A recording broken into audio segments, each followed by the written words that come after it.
Fidèles téléspectateurs, bonsoir et bienvenue dans votre édition de 19h. La solidarité pour l'insertion des albinos du Mali a tenu à l'Institut français de Bamako une conférence débat. Objectif, sensibiliser l'opinion nationale sur l'albinisme. Compte rendu Zoumana Traoré. Organisée par la Fondation Pierre Fabre avec le thème « Albinisme, survivre au soleil », cette conférence débat est un cadre d'échange, de sensibilisation sur l'albinisme. Alors, pour quelqu'un qui est atteint d'albinisme, la première mesure à faire, c'est d'abord la protection. La photoprotection, la protection contre le soleil.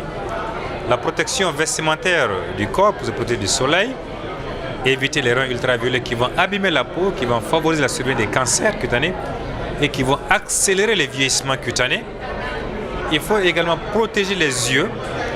Pour éviter d'abîmer les yeux, il faut faire des consultations ophtalmologiques pour corriger les défauts visuels et faire en sorte que l'enfant albinos puisse être scolarisé normalement et puisse faire des études.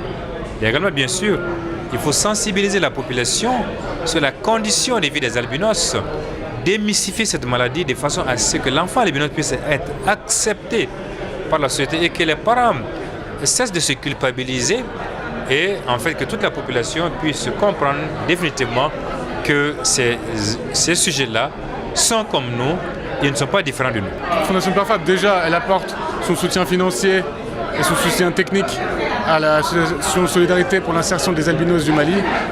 Par soutien technique, c'est par exemple le soutien pour la fabrication de la crème solaire, la validation de la recette, et aussi par des actions comme aujourd'hui, qui sont des actions de plaidoyer, qui vont après avoir une répercussion au niveau national et international pour les droits des albinos. Devant les préjugés sur l'albinisme, l'insertion socio-professionnelle des personnes vivant avec ces fléaux traverse des difficultés. De telles initiatives sont alors les bienvenues afin de briser ces pesanteurs. Page artisanale. En tant qu'une activité artisanale, la maroquinerie est l'art de la fabrication des objets en cuir. Le maroquinier utilise la peau des animaux pour la fabrication des objets. Compte rendu Zoumana Traoré. Axés sur le travail de la peau, les maroquiniers s'occupent de la confection des sacs en peau, des ceintures, des portefeuilles et bien d'autres objets fabriqués en peau.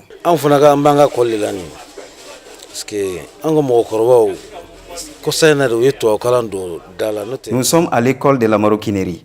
Nos pères n'ont pas connu l'école. Ce n'est que tout dernièrement, ils ont vu l'intérêt d'aller à l'école. C'est pourquoi nous autres, nous n'avons pas connu l'école. Notre école, c'est la maroquinerie, que nous faisons depuis 7 ans. Après l'immolation des moutons, je peux faire un bon usage de la peau.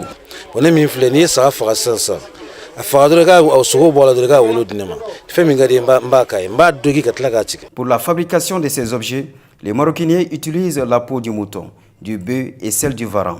Les maroquiniers ont une forte préférence pour la peau du caïman. Les objets fabriqués sont exposés pour être vendus.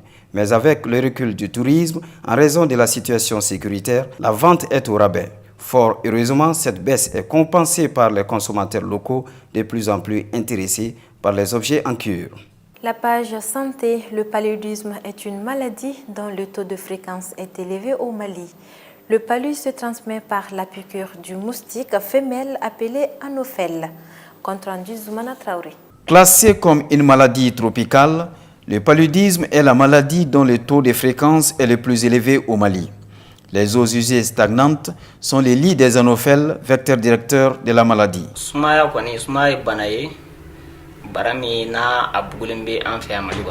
La fréquence du taux du paludisme est élevée au Mali.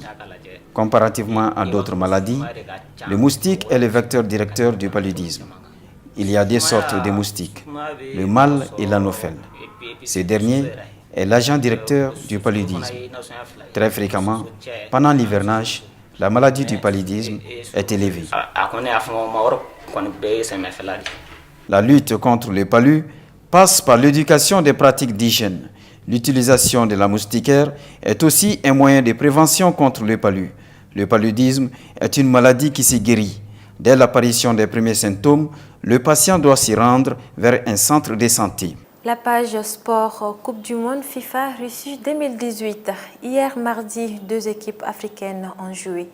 Entrée en liste, le Sénégal a battu la République de Pologne, score 2-1.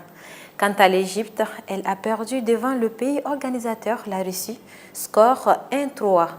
Le Japon, de son côté, a créé la surprise en battant la Colombie, score 2-1. Voilà, c'est la fin de cette édition. Merci à vous de l'avoir suivi. Restez avec nous, les programmes continuent sur Mandin TV.